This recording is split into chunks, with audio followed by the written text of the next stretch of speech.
लगभग 500 वर्ष पहला यूरोप के अंदर इटलीમાં એક શહેર છે એનું નામ ફ્લોરેન્સ. આ ફ્લોરેન્સ શહેરમાં એક બાળકનો જન્મ થયો. એનું નામ માઇકલ એન્જેલો. આ માઇકલ એન્જેલો નાનો હતો ત્યારથી એને પથ્થરોનું આકર્ષણ. એ પથ્થર જુએ એટલે એવું થાય કે મારે આમાંથી કોઈ શિલ્પ બનાવવો છે, આમાંથી કોઈ પ્રતિમા કંડારવી છે. એને ખૂબ આકર્ષણ. અને એના પિતાનો પણ આરસનો બિઝનેસ હતો. આ માઇકલ એન્જેલો 1475 સાલમાં યુરોપની અંદર એનો જન્મ થયો. અને ત્યારબાદ 20-22 વર્ષની ઉંમરે એકવાર ફ્લોરેન્સ શહેરના બજારોમાંથી પસાર થતો અને ત્યાં એક દુકાનમાં એણે બહુ મોટો એક પથ્થર જોયો. દુકાનની બહાર એક પથ્થર મૂક્યો.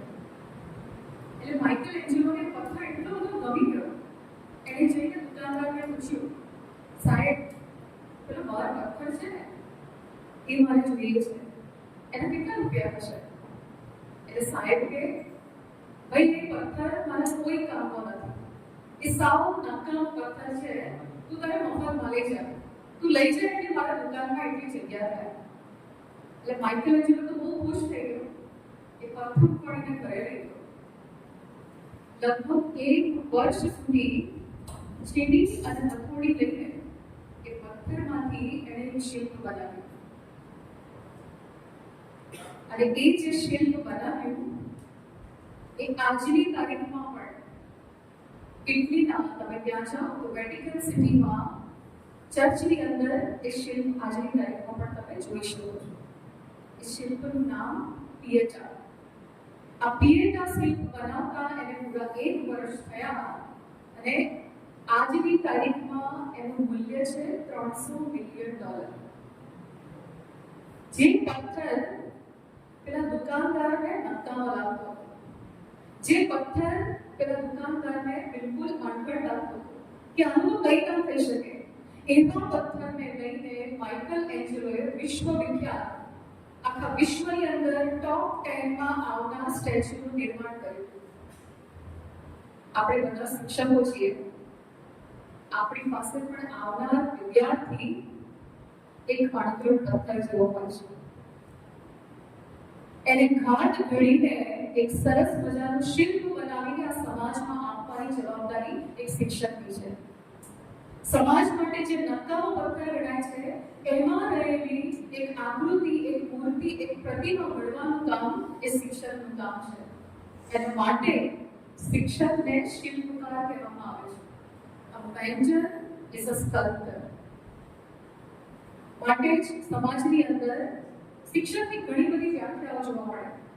શિક્ષક નીતિમાન હોવો જોઈએ, શિક્ષક પ્રામાણિક હોવો જોઈએ, શિક્ષક પોતાના વિષયમાં નિષ્ણાત હોવો જોઈએ. આવી ઘણી બધી વ્યાખ્યાઓ આપણે સાંભળી છે. શિક્ષક વિશેના ઘણા બધા સંવાદો પણ આપણને ખબર છે. પણ આજે મારે 4 ગુણોની વાત કરવી છે. એક શિક્ષક આદર્શ શિક્ષક ત્યારે બની શકે જ્યારે એની અંદર આ 4 ગુણો હોય. તો આ 4 ગુણમાં સૌથી પહેલો ગુણ છે કે એક શિક્ષક નિર્વ્યસની હોવો જોઈએ. આ નિર્વ્યસની શબ્દ જ્યારે હું બોલીશ ને તો ઘણા બધાને આકરું લાગે. નિર્વ્યસની શિક્ષક, તમે જુઓ કોઈ શિક્ષક રજનીગંધા મોઢામાં નાખીને આમ ગંધાતા શિક્ષક ક્લાસરૂમની ઉપર આવીને ઉભા રહે, કયા વિદ્યાર્થીને એના માટે સન્માન થશે? આમ બોલતા હોય ત્યારે મોઢામાંથી લાલ પીળા તાપ દેખાતા હોય ને જ્યારે ભણાવે ત્યારે કોઈ વિદ્યાર્થીને એમના માટે સન્માન નથી થતું. સૌથી પહેલો ગુણ છે કે શિક્ષક નિર્વ્યસની હોવો જોઈએ.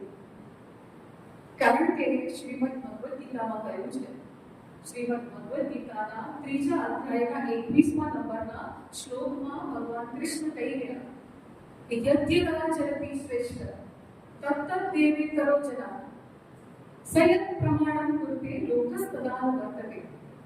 એનો અર્થ છે સમાજની અંદર જે શ્રેષ્ઠ સ્થાન ઉપર છે એ જેવું વર્તન કરે છે, એ જેવું આચરણ કરે છે, એના નીચેના લોકો, એના હાથથી જે કામ કરતા લોકો પણ એવું જ આચરણ કરે છે. જે સમાજની અંદર નેતા નીતિમાન નથી એની પ્રજા પાસેથી કોઈ અપેક્ષા ના રાખી શકાય. જેવા રાજા તેવી પ્રજા અને જેવા શિક્ષક એવા એના ચેલાઓ છે. માટે આ વિષય ખૂબ અગત્યનો છે. સૌથી પહેલા તો શિક્ષક નિર્વ્યસની હોવા જોઈએ.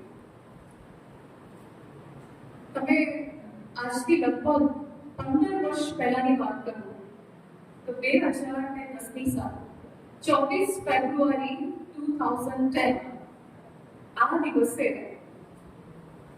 સચિન તેંડુલકરે એની સૌથી પહેલી ડબલ સેન્ચુરી બનાવી. 24 ફેબ્રુઆરી 2010માં એક મેચ હતી, ગ્વાલિયરમાં એક મેચ રમાઈ હતી અને આઈ થિંક સાઉથ આફ્રિકા સામેની આ મેચ હતી. First double century. એ પહેલા કોઈએ ડબલ સેન્ચુરીનો રેકોર્ડ નહોતો બનાવ્યો. અને જ્યારે સચિન તેંડુલકરે 200 રન કર્યા ત્યાર પછી તમે ઇતિહાસ ચકાસો કેટલા બધા પ્લેયર્સે 200 રન્સ કર્યા છે. કે યજ્ઞતા ચરતી શ્રેષ્ઠ તત્ત દેવે કરો જના. જેવું કોઈ શ્રેષ્ઠ વ્યક્તિ પ્રમાણ કરી આપે છે કે આ કામ આપણે કરી શકીએ ત્યારે એના નીચેના લોકો એ કામ કરતા શીખે છે. અને પછી તો તમને ખબર છે વિરેન્દ્ર શર્માએ 300 રન્સ પણ કર્યા છે. આ રેકોર્ડ પણ કરી શકાય છે.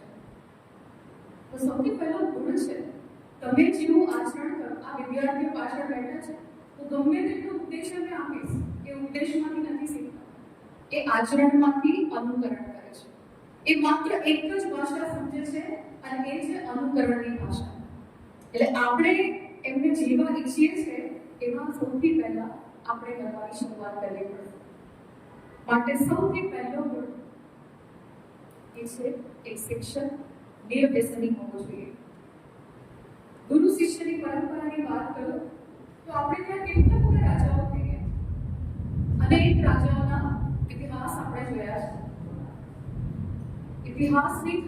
ઇતિહાસમાં થયેલા રાજાઓમાં દરેક રાજાના નામની પાછળ મહાન શબ્દ નથી લાગતો.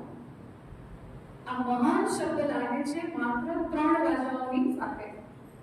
એમાં સૌથી પહેલા રાજા જેના નામની સાથે ધ ગ્રેટ શબ્દ લાગ્યો એ છે અશોકા ધ ગ્રેટ. આજથી સદીઓ પહેલા થઈ ગયા અશોકા. અશોકા ધ ગ્રેટ, રાજા સમ્રાટ અશોક. કેમ મહાન કહેવામાં આવે છે? કેમ આપણે બીજા બધા રાજાઓની સામે ધ ગ્રેટ શબ્દ નથી વાપર્યો? કારણ કે સમ્રાટ અશોકે માનવતા માટે કામ કર્યું છે. આજની તારીખમાં તમે આખા ભારતમાં જોશો તો કેટલા બધા શિલાલેખ તમને જોવા મળે છે જેમાં અશોકે માનવતા અને શાંતિના સંદેશાઓ ચિતરાવ્યા છે. આવનારી પેઢીઓ એ સંદેશ ગ્રહણ કરશે.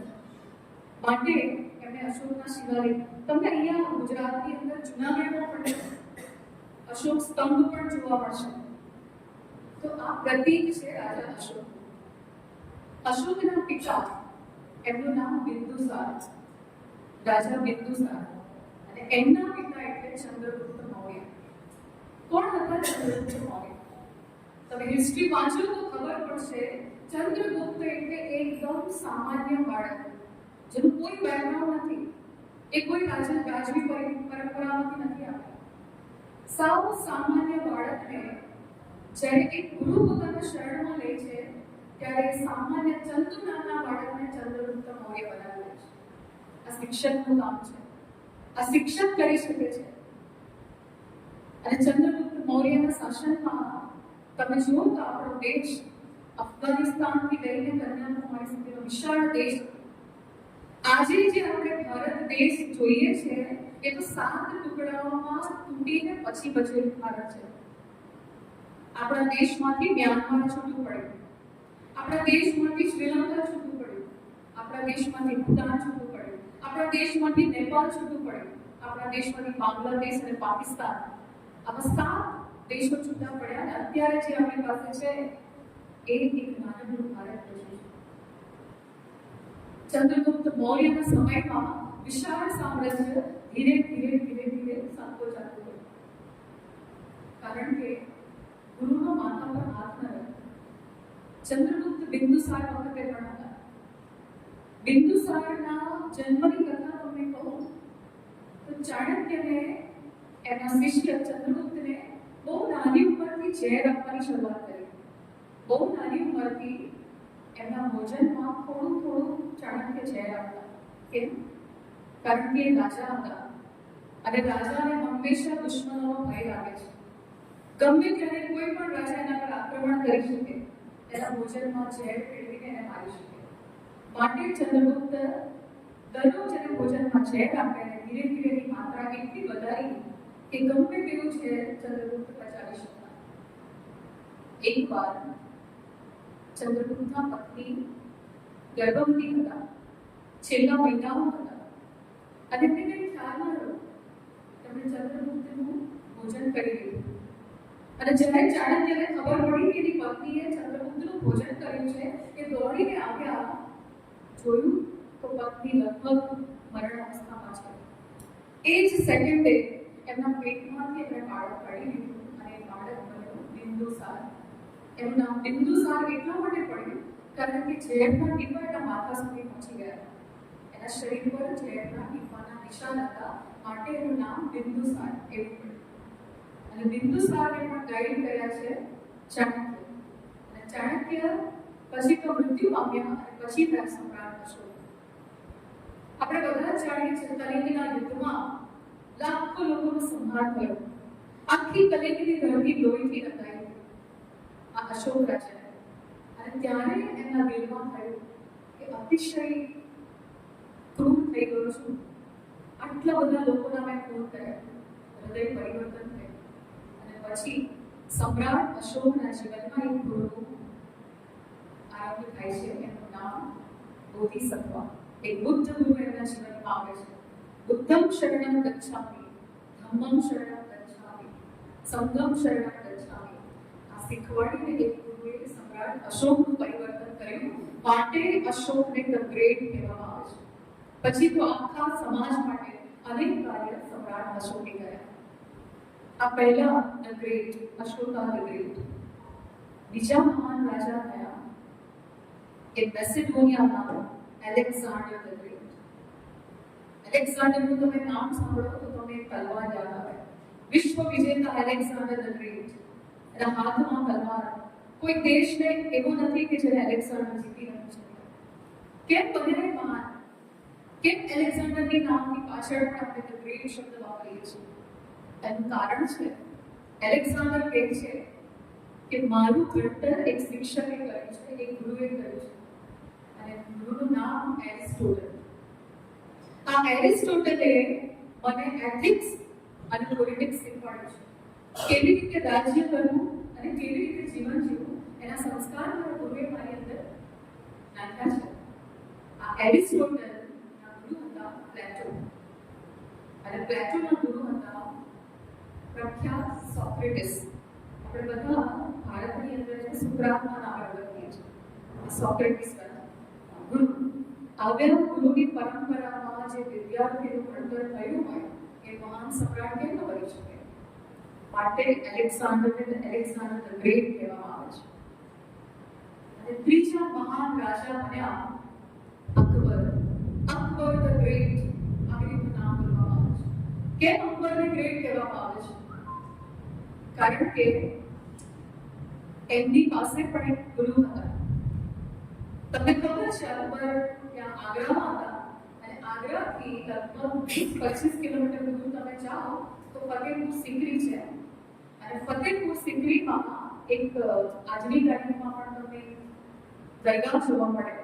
એ ખ્વાજા સલીમ ચિશ્તી એમની દરગાહ છે. આ ખ્વાજા સલીમ ચિશ્તી એ અકબરના ગુરુ હતા. દર 15 દિવસે અકબર પોતાના ગુરુને મળવા જતા અને રાજ્યના જે પણ નિર્ણય લેવાતા એમાં ગુરુની સલાહ લેતા. આ બધા જ મહાન રાજાઓના માથા ઉપર એક સદગુરુનો હાથ હતો. સદગુરુનું કામ બહુ મોટું છે. માત્ર 2 ટાઈમ પંચ અને 1 ટાઈમ લંચ એ ગુરુ નથી. ગુરુનું કામ તો શિલ્પકારનું કામ છે, સમાજનું ઘડતર કરવાનું કામ છે.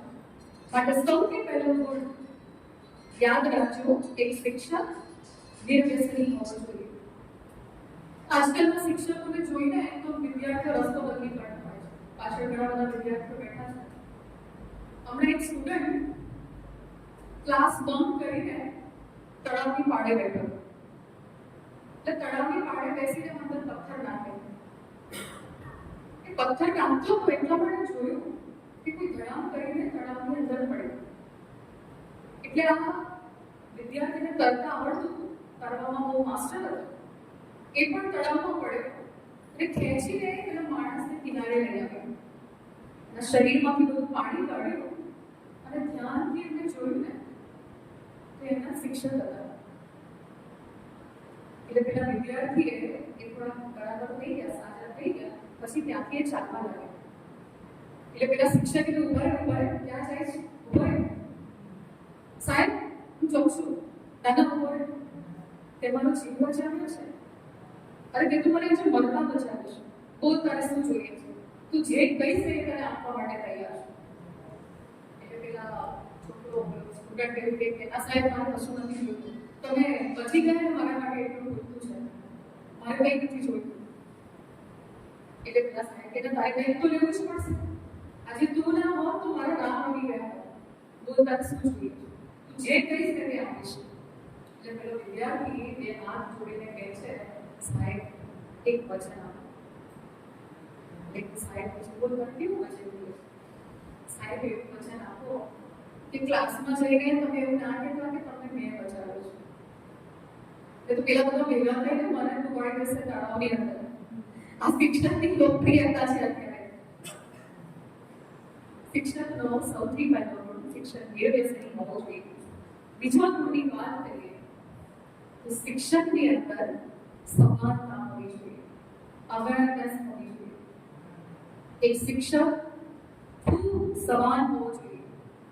હમણાં જ થોડા વખત પહેલા આપણે જોયું કે ગંભીરા ગામની અંદર પેલો બ્રિજ તૂટી ગયો, ઘણા બધા લોકો મૃત્યુ પામ્યા. આજથી વર્ષો પહેલા આ જ ગંભીરા ગામની અંદર એક શિક્ષક થયા. ગામ લોકોને પ્રેમથી પ્રાણલાલ માસ્તર એવું કહેતા, પ્રાણશંકર માસ્તર એમનું નામ. આ પ્રાણશંકર માસ્તરને વિદ્યાર્થીઓ એટલા બધા ગમે, એટલી બધી કેર કરે વિદ્યાર્થીઓની કે એમના સંસ્કારમાં સહેજ પણ ફરક ના પડવો જોઈએ. ખૂબ મહેનત કરતા વિદ્યાર્થીઓના ઘડતર માટે આ પ્રાણશંકર માસ્તર. આપણે અત્યારે જોઈએ તો એન્ટરટેનમેન્ટના કેટલા બધા સાધનો છે આપણી પાસે, અને સૌથી મોટું એન્ટરટેનમેન્ટનું સાધન આપણો મોબાઈલ છે. એ વખતે બહુ સાધનો હતા.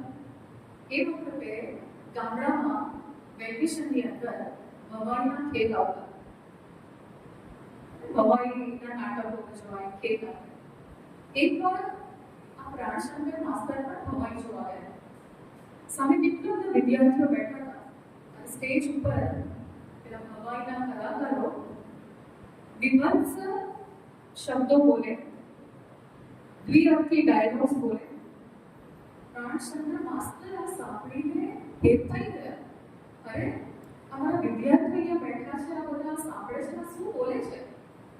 બીજા દિવસે આ ભવાઈના કલાકારોને મળ્યા આ માસ્તર અને પોતાનો 3 મહિનાનો પગાર આપ્યો. કહ્યું કે આ પૈસા લઈ જાઓ સાહેબ, પણ અમારા વિદ્યાર્થીઓને છોડી દો. આ તમારી ભાષા અને તમારા ડાયલોગ સાંભળીને અમારા વિદ્યાર્થીઓના ચરિત્ર બગડી ગયા છે.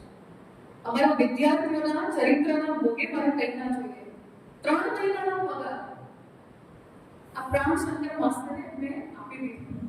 તમે વિચાર કરો, આ પગાર તો બધા અત્યારે દેખાય છે. પહેલાના જમાનામાં શિક્ષકો પાસે કોઈ પગાર નહોતા, તો ઓછી સેલેરીમાં એ લોકો કામ કરતા.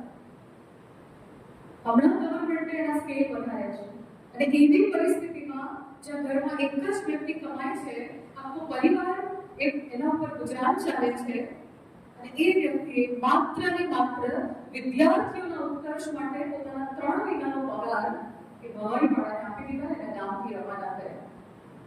આ શિક્ષક હતા. આ શિક્ષકની સમાનતા છે. અને આજે હું સમાનતાની વાત કરું તો જે વખતે આ ભવાઈના નાટકો થતા ને, એમાં જે ભાષા બોલવામાં આવતી એ જ વસ્તુ અત્યારે ઓટીટી પ્લેટફોર્મ્સ પર આવી ગઈ છે, વેબ સિરીઝ પર આવી ગઈ છે. કોઈ ફિલ્ટર્સ નથી હોતા. મન ફાવે એવા દ્રશ્યો, મન ફાવે એવી ભાષા. આ કઈ દિશામાં વિદ્યાર્થીઓને તમે આપણે ગાઈડ કરી રહ્યા છો? આ ઓટીટી પ્લેટફોર્મ દ્વારા એમનું કેટલું બધું નુકસાન થાય છે. હમણાં જ એક કિસ્સો આપણે બધાએ જોયો કે 8મા ધોરણનો વિદ્યાર્થી છડી લઈને 10મા ધોરણના વિદ્યાર્થીઓનું ખૂન કરી દે છે. ક્યાંથી આવી એનામાં હિંમત? ક્યાંક ને ક્યાંક આ સ્ક્રીનની ઇમ્પેક્ટ છે. જે દ્રશ્યો એ જોવે છે એની એના માનસ પર છાપ પડે છે. બિગેસ્ટ સ્ક્રીન ઇમ્પેક્ટ 1996 ની અંદર એક વર્લ્ડ કપ રમાયો અને વર્લ્ડ કપના સ્પોન્સર હતા વ્હીલ્સ કંપની. વ્હીલ્સ ખબર છે તમને? વ્હીલ્સ એટલે સિગરેટ બનાવતી કંપની. આ વ્હીલ્સ કંપનીનો લોગો એમણે ટી-શર્ટ ઉપર. આ વર્લ્ડ કપ જ્યારે રમાયો ત્યાર પછી એ લોકો એક સર્વે કર્યો. WHO એક સર્વે કર્યો, વર્લ્ડ હેલ્થ ઓર્ગેનાઇઝેશન, અને એમણે જોયું કે આ વર્લ્ડ કપ પછી 30% કન્ઝમ્પશન સિગરેટનું વધી ગયું. કેમ? સતત એડવર્ટાઇઝમાં જુએ છે wheels world cup, wheels world cup. આ સ્ક્રીનની બહુ મોટી ઇમ્પેક્ટ થાય છે. 1996માં તો ખાલી ટીવી હતા, પણ આજની તારીખમાં તો બધું જ આપણે મોબાઈલમાં મળી જાય છે. આઈપીએલમાં શું હોય છે? થોડી વારે બોલો જુવા કેસરી. આ શું છે? આ વિમલ ઇલાયચીની એડ નથી, આ સ્કેમ છે. આ પાછળ તમામ એ લોકો પ્રમોશન કરી રહ્યા છે. બસની ઉપર જોઈએ વિમલ ઇલાયચીના મોટા આપણા હોર્ડિંગ્સ લાગ્યા હોય, બધા દ્રશ્યો લગાવ્યા હોય. આપણને શું લાગે છે આની અસર નથી થતી? એની ખૂબ અસર થાય છે. અમારે વિદ્યાર્થીને મળી લગભગ શૈલેષભાઈની ઉંમર 10-12 વર્ષ હશે. મેં એને પૂછ્યું કે બેટા આટલી નાની ઉંમર છે તો તમાકુ કે છે? મને કે આંટી હું તો બહુ નાનો હતો ત્યાંથી કહું છું. એટલે મેં કીધું છું 10-12 વર્ષનો હજુ કેટલું નાનો? આ સીન છે. આ જુઓ તમે, આ વિદ્યાર્થીઓ કદાચ ગ્રામ્ય વિસ્તારમાંથી આવે છે. અત્યારની આ હાલત છે. એનું કારણ છે સ્ક્રીન ઇમ્પેક્ટ. WHO તમને લેટેસ્ટ રિપોર્ટ સમજાવો. 2024 જૂન 2024માં WHO એક રિપોર્ટ જાહેર કર્યો. એમાં લખ્યું છે, ચોંકાવનારા આંકડા છે, વિશ્વમાં 2.5 મિલિયન લોકો, 2.5 મિલિયન એટલે 25 લાખ લોકો આલ્કોહોલ અને ડ્રગ્સના કારણે મૃત્યુ પામે છે. 2.5. વિશ્વની અંદર 1.5 મિલિયન લોકોની ડેથ થાય છે પેસિવ સ્મોકિંગના કારણે. What is passive smoking? કોઈ વ્યક્તિ સિગરેટ પીવે છે, તમે સિગરેટ નથી પીતા પણ એની બાજુમાં ઉભા રહો છો. તમે ઇનડાયરેક્ટ વેમાં એક ઇન્હેલ કરો છો. તમારા શ્વાસમાં જાય છે, ફેફસામાં જાય છે. This is called passive smoking. અને પેસિવ સ્મોકિંગના કારણે 15 લાખ લોકો દર વર્ષે મૃત્યુ પામે છે. અને સૌથી વધારે આંકડો તમને કહું તો તમાકુ. તમાકુના કારણે 7 બિલિયન પીપલ, 7 બિલિયન એટલે 70 લાખ લોકો દર વર્ષે કેન્સર અને કેટલી બધી બીમારીઓના કારણે મૃત્યુ પામે છે. એનું કારણ તમાકુ છે. હમણાં જ આપણે ઓપરેશન સિંદૂર જોયું. કેમ ઓપરેશન સિંદૂર થયું? 23 થી 25 વિધવાઓ થઈ, એમના પતિનું ખૂન થઈ ગયું. આતંકવાદીઓએ એમના પતિને મારી નાખ્યા. આ જ કારણ હતું ને? આ ઘરની અંદર એક આતંકવાદી આવી ગયો છે તમાકુ ખાવાનો. ખરેખર ઓપરેશન સિંદૂર કરવું હોય તો અહીંયા કરવાની જરૂર છે. આ આતંકવાદીને આપણે દૂર કરવાની જરૂર છે. કેટલી વિધવાઓ થાય છે તમે જુઓ. એક વાર ગામડામાં સર્વે માટે ગઈ હતી. આ જ ચરોતરના ગામડાઓની વાત કરું. ઘરમાં તમને 25, 35, 40 વર્ષની વિધવા સ્ત્રી મળે છે. શું કારણ છે? તમાકુ, વ્યસન. એ સ્ત્રી બિચારી આખો દિવસે મજૂરી કરીને ઘરમાં પૈસા લાવે છે અને પૈસા એના વેડફાઈ જાય છે. આ વૈધવ્યની ગિફ્ટ આપીએ છીએ આપણે. માટે એઝ શિક્ષકે ઉદાહરણ પૂરું પાડવાનું છે. અવેરનેસ, સમાનતાની ખૂબ જરૂર છે.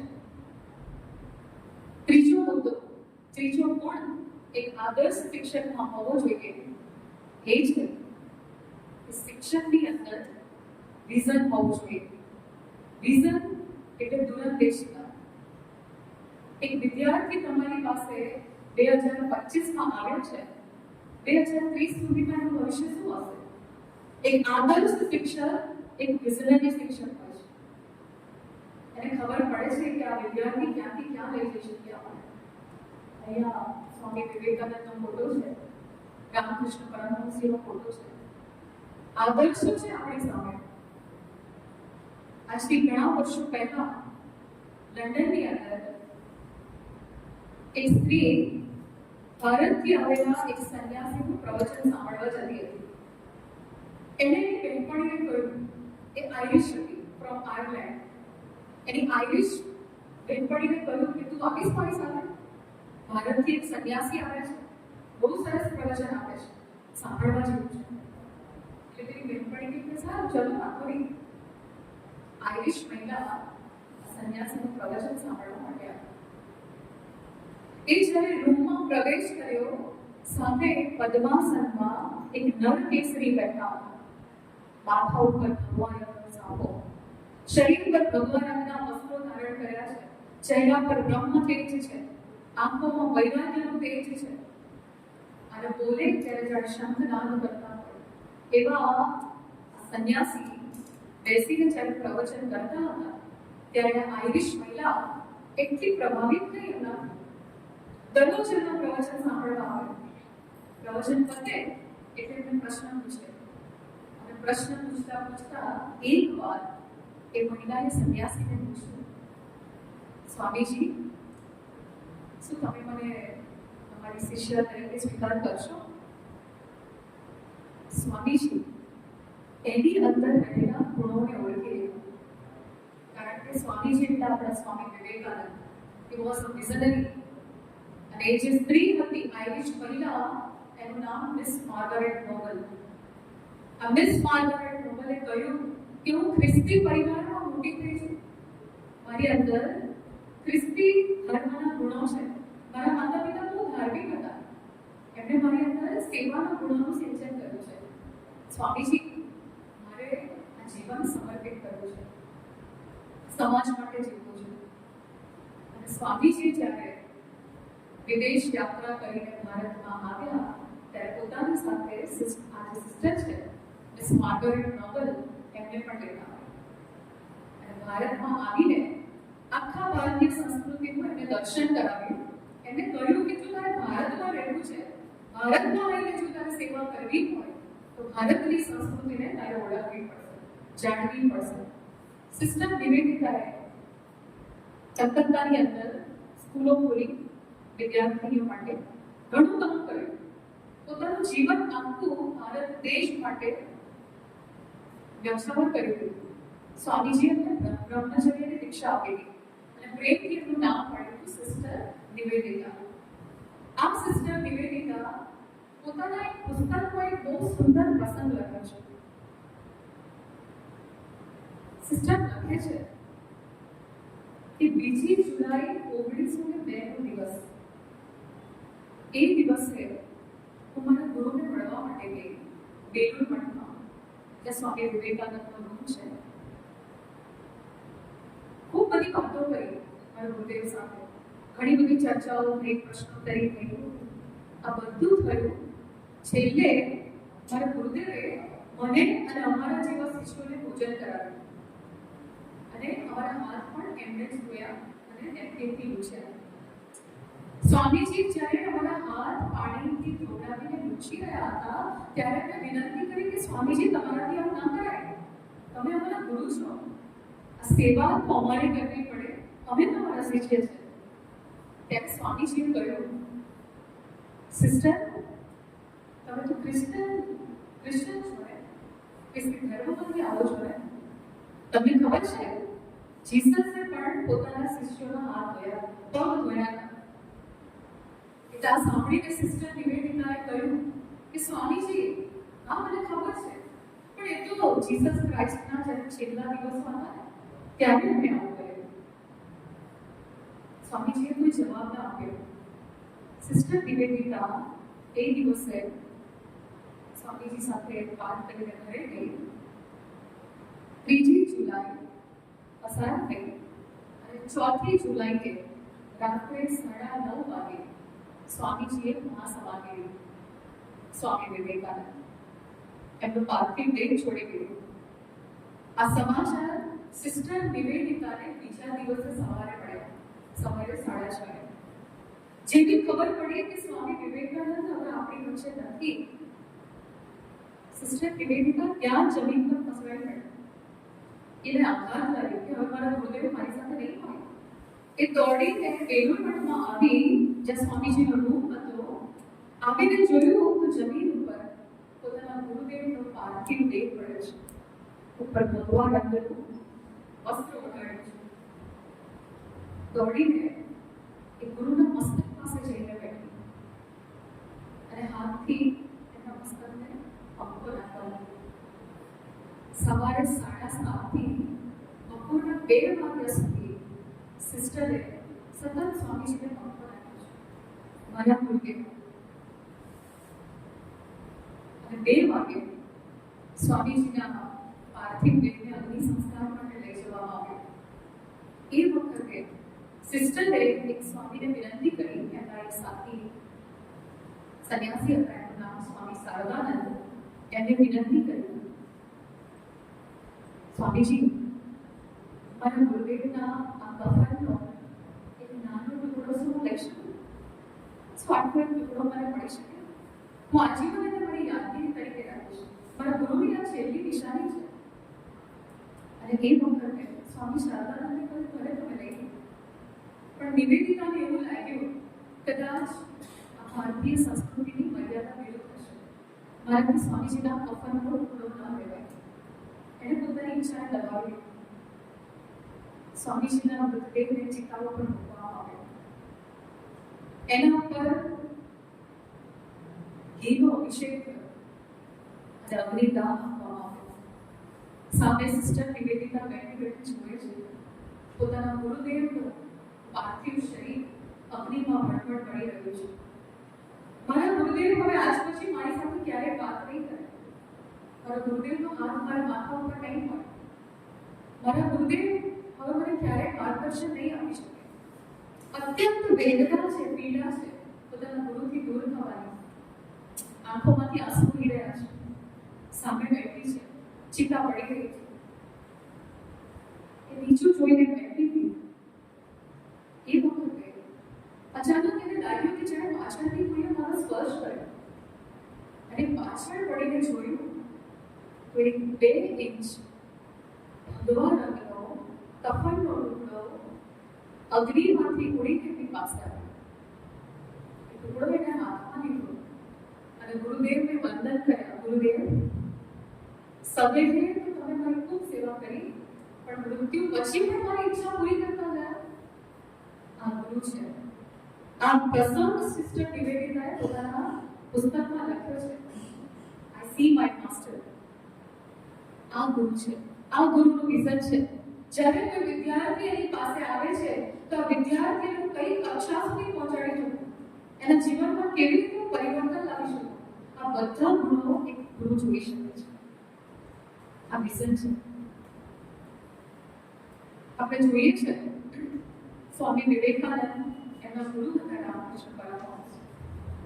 આપણા આદરણીય પ્રધાનમંત્રી શ્રી નરેન્દ્ર મોદી સાહેબ અવારનવાર એમના પ્રવચનમાં કહેતા હોય છે કે આજે હું જે કાંઈ પણ છું ને એ મારા ગુરુજીના લીધે છું. આદરણીય નરેન્દ્ર મોદી સાહેબ ખૂબ નાના હતા. કિશોરાવસ્થાથી એમણે આરએસએસ જોઈન કર્યું હતું અને આરએસએસના પ્રચારક હતા. એ વખતે એમના ગુરુ, એમનું નામ લક્ષ્મણરાવ ઇનામદાર, જેને એ લોકો પ્રેમથી વકીલ સાહેબ એવું કહેતા. નરેન્દ્ર મોદી સાહેબ કહે છે કે હું જ્યારે મિત્રો સાથે મસ્તી કરતો હોઉં, સમય વેસ્ટ કરતો હોઉં, ત્યારે મારા ગુરુ મને ટકોર કરતા. મને પાસે બોલાવીને કહેતા, નરેન્દ્ર, તું સ્વયંસેવક છે, તું મહાન કામ કરવા માટે કર્યો છે અને આવી રીતે સમય વેસ્ટ ના કરે. સમયની બરબાદી તને શોભતી નથી. મને ટકોર કરીને મારી અંદર ગુણોનો મારું સિંચન કરે છે એ મારા વકીલ સાહેબ, મારા ગુરુએ નરેન્દ્ર મોદી સાહેબ કહે છે. અનેક પ્રસંગો એમણે પોતાના ગુરુદેવ સાથેના જાહેર જનતા સાથે પણ વહેંચ્યા છે કે કોઈ વ્યક્તિ મહાન આવા માર્ગદર્શન સેવા નથી કરી છે. ખૂબ જરૂર છે અને આપણે બધા તો ભાગ્યશાળી છીએ કે આપણને આ કક્ષા મળી છે, એક શિક્ષક તરીકેની કક્ષા મળી છે. તો ત્રીજું ગુણની મેં વાત કરી એ છે વિઝન. ગુરુની અંદર વિઝન હોવું જોઈએ, કારણ કે સન્માન ત્યારે માંગવાથી નથી મળતું. સન્માન માટે તમારે પાત્રતા કેળવવી પડે છે, ગુણો તમારી અંદર આચરણમાં લાવવા પડે છે, ત્યારે કોઈ વ્યક્તિનું સન્માન આપણને પ્રાપ્ત થાય છે. તલવારથી તો જમીનો જીતાય છે, પણ દિલ જીતવા માટે તો સંસ્કાર જોઈએ. આ સંસ્કારોથી દિલ જીતી શકાય છે. માટે શિક્ષક, આદર્શ શિક્ષક બનવાની એનાની અંદર ક્ષમતા હોવી જોઈએ. ચોથો ગુણ, એનામાં ધીરજ હોવી જોઈએ. આપણી પાસે આવનારા વિદ્યાર્થીઓની કક્ષા જુદી જુદી હોય છે. ઘણા વિદ્યાર્થીઓ ખૂબ ફાસ્ટ લર્ન કરતા હોય, ઝડપથી શીખી જાય. ઘણા વિદ્યાર્થીઓ ખૂબ વાર લાગે. દરેકની ક્ષમતા જુદી છે. શિક્ષણની અંદર ધીરજ હોવી જોઈએ. સ્વામી વિવેકાનંદના ગુરુ રામકૃષ્ણ પરમહંસ, સ્વામીજી જ્યારે પહેલી વાર રામકૃષ્ણ પરમહંસને મળ્યા એ વખતે સ્વામીજી એમનો સ્વીકાર નથી કર્યો. એમને ગુરુ તરીકે સ્વીકાર્યા છે. ખૂબ પરીક્ષાઓ કરી છે. આમ તમે જુઓ તો એક શિક્ષક વિદ્યાર્થીની પરીક્ષા કરે, પણ આ કેસમાં તો સ્વામીજીએ પોતાના ગુરુની પરીક્ષા કરી છે. અનેક પ્રસંગો છે, પણ એમાં એક પ્રસંગ મારે આપણી સાથે વાત કરવી છે. આપણે બધા જાણીએ છીએ કે રામકૃષ્ણ દેવ જ્યારે પોતાની છેલ્લી અવસ્થામાં હતા એમને ગળાનું કેન્સર થયું. ગળાનું કેન્સર છેલ્લા સ્ટેજમાં હતું. એક પાણી પણ નહોતું ગળી શકતા કે બોલી પણ નહોતા શકતા. અને સ્વામી વિવેકાનંદ સતત એમની સેવા કરતા, સતત એમની સાથે રહેતા.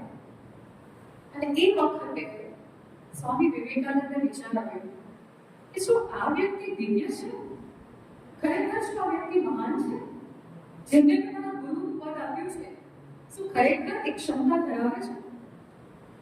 સ્વામીજીના મનમાં ક્ષમતા ગઈ. સ્વામીજીએ વિચાર કર્યો, આવી અવસ્થામાં જ્યારે પાણી પણ નથી ગળી શકતા, બોલી પણ નથી શકતા, એ વખતે જો કહે કે જય રામ જય કૃષ્ણ, એ જ રામકૃષ્ણ, તો હું માનું કે સાચા છે. જેવો સ્વામીજીના મનમાં આ વિચાર આવ્યો એ જ ક્ષણે રામકૃષ્ણ પરમહંસ બોલ્યા, નરે હજુ પણ શંકા? નરે હજુ પણ તને મારા પર ભરોસો નથી આવ્યો? તને મેં અનેક વાર કહ્યું કે જે રામ જે કૃષ્ણ એ જ રામકૃષ્ણ, એ દરેકની અંદર એક જ આત્મા છે.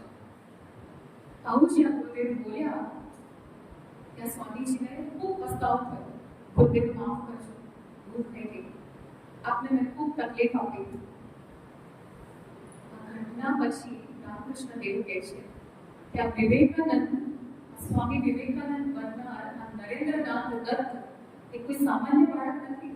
એ મેધાવી છે, પ્રચંડ વૈરાગ્યની શક્તિ છે એમાં. આ મહાન કામ કરવા માટે બને છે. માટે ખૂબ ધીરજ રાખીને રામકૃષ્ણ પરમહંસે સ્વામી વિવેકાનંદનું ઘડતર કર્યું. આપણી પાસે આવનારા વિદ્યાર્થીઓ, જ્યાં સુધી મને ખબર છે ત્યાં સુધી બધા ગ્રામ્ય વિસ્તારમાંથી આવે છે. ઘણી વાર એમની પાસે જોઈએ એટલી નોલેજ નથી હોતું. કેવી રીતે વાત કરવી, શું કરવું, કમ્યુનિકેશન કેવી રીતે કરવું, ઘણી બધી કુશળતાઓમાં એ વિદ્યાર્થીઓ પાછળ હોય છે, કારણ કે એમને પડ્યું નથી, બેકગ્રાઉન્ડ નથી મળ્યું. આવી કન્ડિશનમાં આપણા બધાની ફરજ પડે છે કે આપણે એમને સારામાં સારી રીતે માર્ગદર્શન આપીએ. મૃત્યુ પછી આપણી પાસે ગમે તેટલી મોંઘી કાર હશે, આપણે આપણી સાથે નથી લઈ જઈ શકતા. આપણી પાસે ગમે તેટલા મોંઘા ઘરેણાં હશે, મૃત્યુ પછી આપણે સાથે નથી લઈ જઈ શકતા. આપણે ગમે તેટલા મોંઘા પ્રીમિયમ સ્કૂલ કે શૂઝ પહેરતા હોઈશું, તેમ છતાંય મૃત્યુ પછી આપણે સાથે નથી લઈ જઈ શકતા. આપણી પાસે ગમે તેટલી મોટી ઘડિયાળ હોય, રોલેક્સ હોય, રેડિયો હોય, કે પછી અનંત અંબાણી પહેરે છે એવી કોઈ ઘડિયાળ હોય, તેમ છતાંય મૃત્યુ પછી આપણે સાથે નથી લઈ જઈ શકતા. મૃત્યુ પછી આપણે બે જ વસ્તુ સાથે લઈ જઈએ છીએ. એવું હું નહીં, વેદ વ્યાસજી કહે છે. 18 પુરાણોમાંથી એનો સાર એટલે એક વાક્યમાં આપ્યો છે કે પરોપકારાય પુણ્યાય પાપાય કર્મેણ. બીજાને દુઃખ આપવું એ પાપ છે અને બીજાના ઉપર ઉપકાર કરવો એ પુણ્યનું કામ છે. અને આપણે બહુ ભાગ્યશાળી છે કે શિક્ષક તરીકે આ બધા વિદ્યાર્થીઓના જીવનમાં કોઈ પુણ્યનું કામ કરવાનો આપણને અવસર મળ્યો છે. આ પુણ્યના કામથી આપણે આપણી જાતને ક્યારેય ન રોકવી જોઈએ. આ ભારત દેશ છે, આ પુણ્ય ભૂમિ છે. અહીંયા તમે રસ્તે ચાલતા નીકળો ને તો અડધો કિલોમીટર તમે એક મંદિર જોવા મળે, એક દેરાસર જોવા મળે, એક નાની ડેરી જોવા મળે કે કોઈ આશ્રમ જોવા મળે. આ પુણ્ય ભૂમિ છે. અહીંયા વાઇનનું કલ્ચર નથી, આ ડિવાઇન કલ્ચર છે. અહીંયા પગનું કલ્ચર નથી, અહીંયા પરમનું કલ્ચર છે. આ આપણી ભારતીય સંસ્કૃતિ છે. અને એ સમયે જ્યારે આપણે શિક્ષક તરીકેની એક ફરજ મળી હોય, એક જવાબદારી મળી હોય, તો 4 ગુણોની જે મેં વાત કરી, શિક્ષક નિર્વ્યસની હોવો જોઈએ, શિક્ષકની અંદર સમાનતા હોવી જોઈએ, શિક્ષકની અંદર ત્રીજો ગુણ છે વિઝન હોવું જોઈએ, અને ચોથો ગુણ છે ધીરજ હોવી જોઈએ. આ 4 ગુણોનો સમન્વય જો હશે તો એક શિક્ષક આદર્શ શિક્ષક કહેવાશે. મને ખબર છે તમારા મનમાં એવો વિચાર આવતો હશે કે મેડમ આ તો બધી વાતો કરવાની છે, તમને ખબર નથી રિયાલિટી શું છે. હું આ જ સમાજમાંથી આવું છું ને આ જ પ્રોફેશનમાંથી આવું છું. મને ખબર છે આગ ફાટ્યું હોય ને તો કેટલું ના દેવાય. પણ મને સાહિર લુધિયાનવીની એક બહુ સુંદર રચના, એક ગઝલ યાદ આવે. એની એક પંક્તિ યાદ આવે कि माना के सभी को न गुलजार कर सके हम, माना के इस सभी को न गुलजार कर सके हम, कुछ खार तो कम कर चले गुजरे जिधर से हम. આ આખી પૃથ્વીને આપણે ના બદલી શકીએ, આ ખારી જમીનને બગીચા ના બનાવી શકીએ, પણ જ્યાંથી આપણે પસાર થઈએ ત્યાંની મુઠ્ઠીભર જમીનમાંથી ખારાશ દૂર કરી શકીએ તો એ આપણી ફરજ છે. એટલું તો આપણે ચોક્કસ કરી શકીએ. માત્ર 1% કામ કરવાથી જો વિદ્યાર્થીના જીવનમાં પરિવર્તન આવશે તો આપણો શિક્ષક બહુ સાર્થક ગણાશે. બસ આ જ સંદેશ સાથે છેલ્લે કવિવર રવિન્દ્રનાથ ટાગોરે કહ્યું છે કે શિક્ષક એક એવો દીવો છે જે પોતે પડીને વિદ્યાર્થીના જીવનમાં પ્રકાશ લાવે છે. આપણે બધા જ દીવા બનીએ અને આપણા થકી કોઈ વિદ્યાર્થીના જીવનમાં અજવાળું પાથરી શકીએ તો ખરેખર આપણે શિક્ષક હોવાને લાયક છીએ. આપણે આદર્શ શિક્ષક બનવાની આ દોડમાં આગળ વધી શકીએ છીએ. અને ભારત વિશ્વગુરુ બનવા જઈ રહ્યું છે. આજથી વર્ષો પહેલા આપણો દેશ વિશ્વગુરુ હતો. મધ્યકાલીન યુગમાં તકલીફ થઈ, પણ હવે આવનારું ભવિષ્ય ભારતનું છે. અને ભારતનું ભવિષ્ય બનશે યુવાનોથી, અને યુવાનોનું ભવિષ્ય બનશે શિક્ષકોથી. માટે શિક્ષક એ સમાજનો શિલ્પી છે. આપ સૌએ મને ખૂબ ધ્યાનપૂર્વક સાંભળી. ખૂબ ખૂબ આભાર. ધન્યવાદ.